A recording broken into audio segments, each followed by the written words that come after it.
ये कहानी बहुत ही पहले की है, जब विक्रम राजा आदित्य एक राज में राज किया करता था। अरे दासी, तुम्हारी रानी कहाँ है? महाराज, वो अपने शयन कक्ष में है। हे ईश्वर, आपने मुझे सब कुछ दिया, लेकिन मुझे सब कुछ देकर भी वो नहीं दिया। हे भगवान, क्या आप मुझे पूरा जीवन बे औलाद ही रखोगे? मुझे औलाद का सुख नहीं दोगे? हे ईश्वर, मुझ पर भी कृपा कीजिए और आप मुझे माँ बनने का सुख दीजिए। ईश्वर। महारानी जी, क्या बात है? आप फिर से वही सब बातें सोचकर रोने लगी? मत रोइए रानी जी, अगर भगवान ने हमारे जीवन में औलाद का सुख लिखा है तो वो अवश्य प्राप्त होगा, आप चिंता ना कीजिए। फिर ऐसे ही कुछ दिन बीत जाते हैं।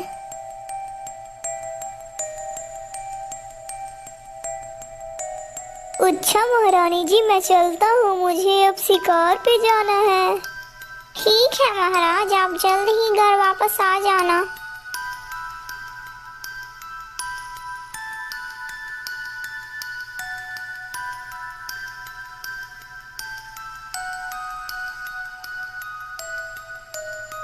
और फिर राजा जंगल पहुंचते ही एक भयानक दृश्य देख लेता है।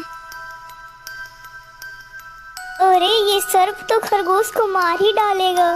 मुझे इस खरगोश को बचा लेना चाहिए।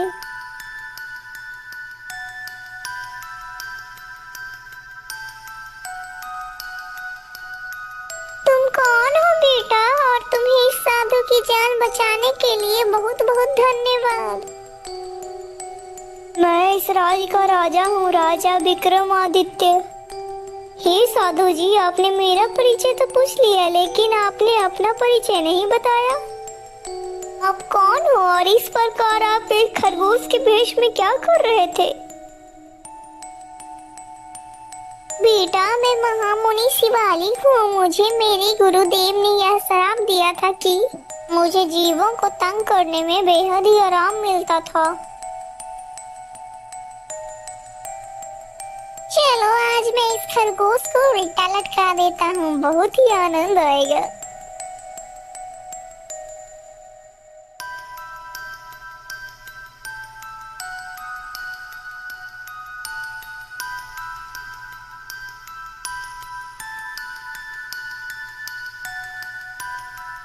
अरे ये क्या? ये खरगोश अब हिल क्यों नहीं रहा है? इसे क्या हो गया?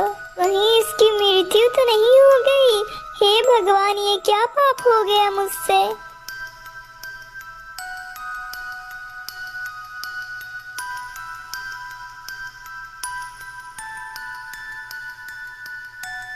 फिर कुछ देर के बाद वहाँ पर उस लड़के के गुरुजी भी आ जाते हैं। अरे नीच पापी, तुमने ये क्या हरकत किया है? तुमने इस बेचारे को मार दिया। मैं तुम्हें अब एक श्राप देता हूँ कि तुम भी अपने पूरे जीवन एक खरगोश के ही रूप में रहोगे। गुरुदेव, मुझे क्षमा कर दीजिए। गुरुदेव, मुझे माफ कर दीजिए। गुरुदेव, मुझे इस बेचारे को मारने का कोई भी इरादा नहीं था। मेरी भूल को क्षमा कर दीजिए भगवान, मेरी भूल को माफ कर दीजिए।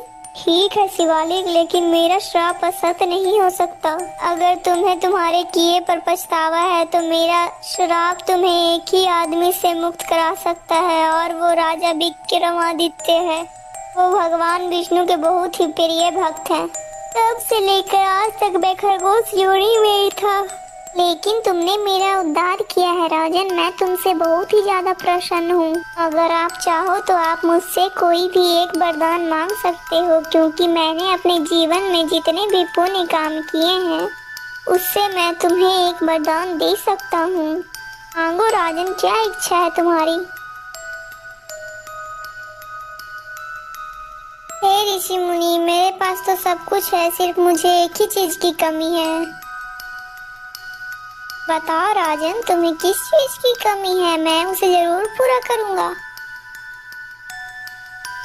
हे मुनिवर, मेरी कोई भी संतान नहीं है। मैं बे औलाद हूँ, जिसके कारण मेरी रानी बहुत ही दुखी रहती है।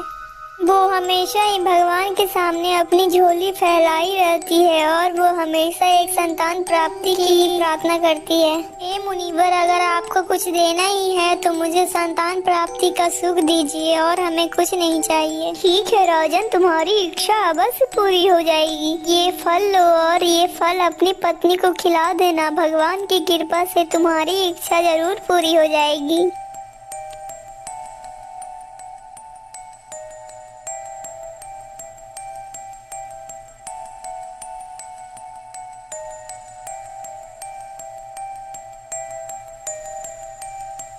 फिर राजा वो फल अपनी पत्नी को खिला देता है।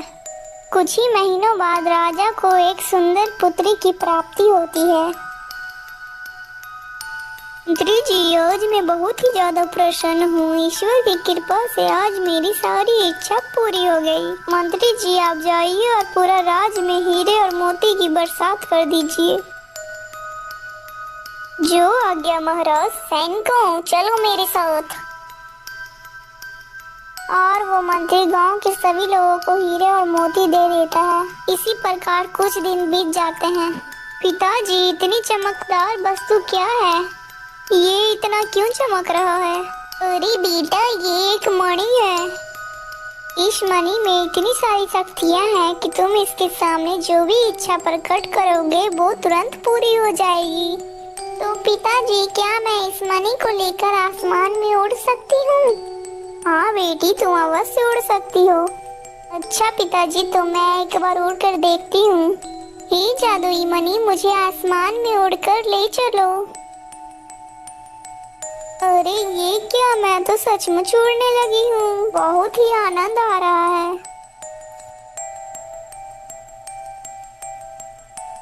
चलो बेटा, अब नीचे आ जाओ। फिर कुछ दिन बीत जाते हैं और राजा की बेटी भी बड़ी हो जाती है। अरे क्यों ना मैं इस मणि को लेकर बाहर की दुनिया घूम आऊं। घर में रह रहकर मैं बहुत ही ज्यादा परेशान हो गई हूँ। चलो चलते हैं, बहुत ही आनंद आएगा।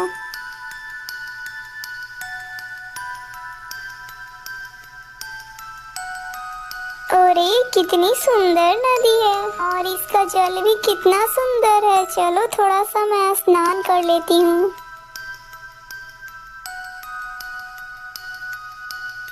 और वो अपनी मणि को उस जमीन पर रख कर खुद स्नान करने के लिए चली जाती है।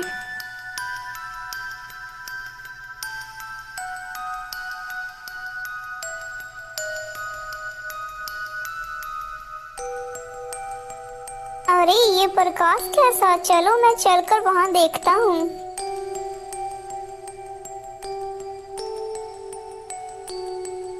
अरे वाह, ये तो एक मणि है। मेरी तो किस्मत चमक गई। चलो चलो मैं जल्दी से इसे उठा लेता हूँ। अरे ये क्या कर रहे हो? ये मेरी मणि है, रख दो उसे वहां पर। फिर वो आदमी उस मणि को लेकर दौड़ने लगता है और वो राजकुमारी भी उसके पीछे दौड़ने लगती है और वो राजकुमारी उसका पीछा करते करते उसके घर तक पहुंच जाती है। अरे इतना समय हो गया है लेकिन अभी तक राजकुमारी घर नहीं लौटी है। कहीं वो किसी मुसीबत में तो नहीं फंस गई? अरे इंदु, तू मुझे बिना बताए क्यों चली गई बेटा? हे ईश्वर, मेरी पुत्री की रक्षा कीजिएगा। मंत्री जी, हमारे पहरेदारों को बुलाया जाए। हे हंस हंसनी, आप पूरे राज की पहरेदार हैं, लेकिन आज मेरी बेटी सुबह से गायब है और वो सुबह से घर वापस नहीं आई है। मेरी आपसे एक कृपा है, आप मेरी बेटी को पता लगाओ और आपसे विनती है कि आप उसका पता लगाकर मुझे बताओ कि वो कैसी है और कहाँ है। मुझे बहुत चिंता हो रही है। आप चिंता ना कीजिए महाराज, हम अभी जाकर पता लगाते हैं। अरे हंसावती, जरा देखो ये रोने की आवाज कहाँ से आ रही है। मुझे तो लगता है ये आवाज तो राजकुमारी की ही है, लेकिन ये आवाज आ कहाँ से रही है? स्वामी जी, मुझे लगता है ये आवाज इस घर से आ रही है। चलिए चलकर देखते हैं।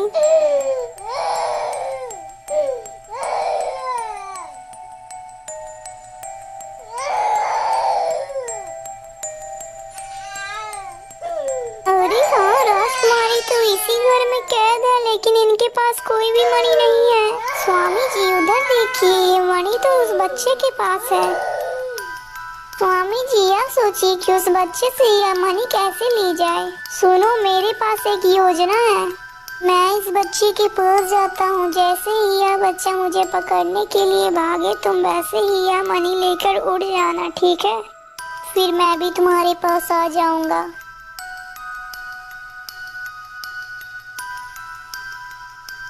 ठीक है स्वामी, मैं वैसा ही करूंगी।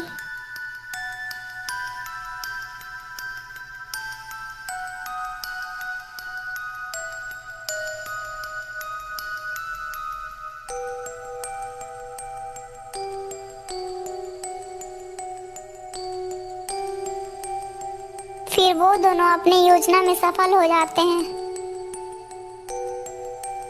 चलो हम लोग भी इस मणि को राजकुमारी के पास गिरा देते हैं। राजकुमारी जी जल्दी से आप ये मणि लेकर बाहर आ जाओ। ये मणि मुझे इस कोठरी से बाहर निकाल दो। फिर राजकुमारी हंस और हंसनी के साथ अपने महल में पहुंच जाती है। पिताजी मुझे माफ कर दो, मैं आपकी आज्ञा के बिना ही चली गई थी। अब मैं ऐसी गलती कभी नहीं करूंगी। दोस्तों, इस कहानी से हमें यह शिक्षा मिलती है कि हमें कभी भी अपने माता पिता से बिना बोले हमें कहीं नहीं जाना चाहिए। दोस्तों, अगर आपको ये वीडियो अच्छी लगी हो तो वीडियो को लाइक करके चैनल को सब्सक्राइब कर दीजिएगा दोस्तों, और कमेंट करके जरूर बताइएगा कि इस कहानी से आपको क्या शिक्षा मिलती है।